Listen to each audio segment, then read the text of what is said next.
কোরআন। আল কোরআন আজিবুল শান।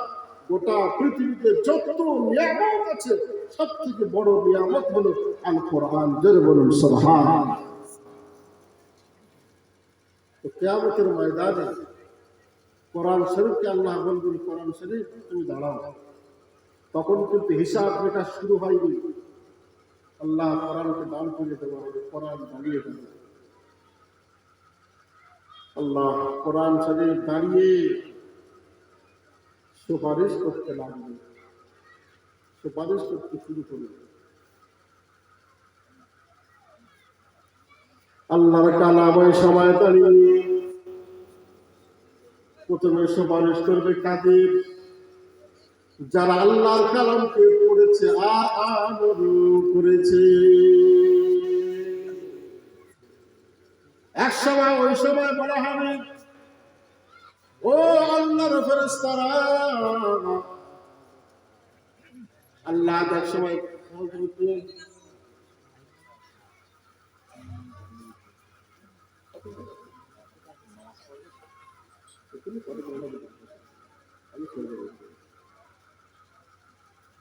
বলুন, এই কোরআন শরীফ এসেছে কোথা থেকে?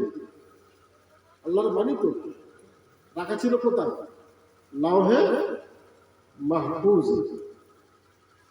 আল্লাহ তাআলা ওই সময় লাওহে মাহফুজকে বলবেন, লাওহে মাহফুজ,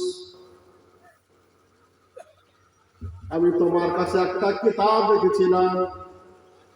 ইন্না আনজালনাহু ফি লাইলাতিল কদর।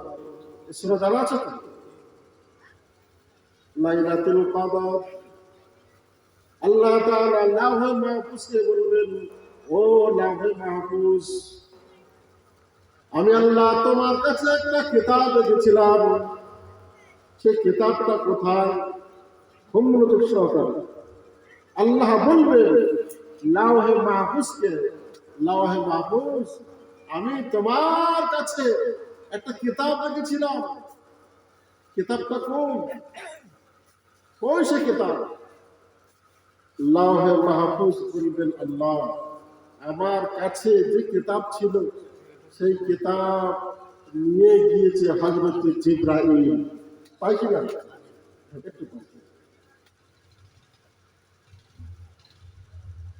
লাওহে মাহফুজ আল্লাহকে বলবেন, আল্লাহ আপনি যে আমানত আমার কাছে দিয়েছিলেন, ওই আমানত কোরআন আমার কাছ থেকে নিয়ে গিয়েছে জিবরাইল। আল্লাহ তাআলা জিবরাইলকে দেখে বলবেন, জিবরাইল, আমার কালাম কোরআন শরীফ লাওহে মাহফুজের কাছ থেকে তুমি নিয়ে গিয়েছো, জিবরাইল কোথায় দিয়েছো বলো?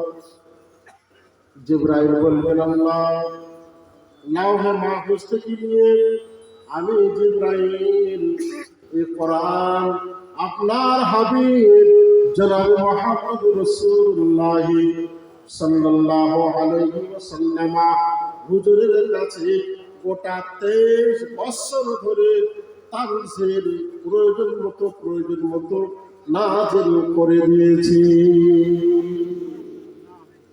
আল্লাহ তাআলা আল্লাহ নবীকে জিজ্ঞাসা করবেন, নবীজি লাওহে মাহফুজ থেকে জিবরাইল কোরআন শরীফটাকে নিয়ে আপনার কাছে দিয়ে এসেছেন, আপনি কোরআন কি করেছেন? নবীজি ওই সময় বলবেন, আল্লাহ আপনার বাণী আমি নিয়ে আমার উম্মতের কাছে আমি কোরআন জিম্মাদার দিয়ে এসেছি।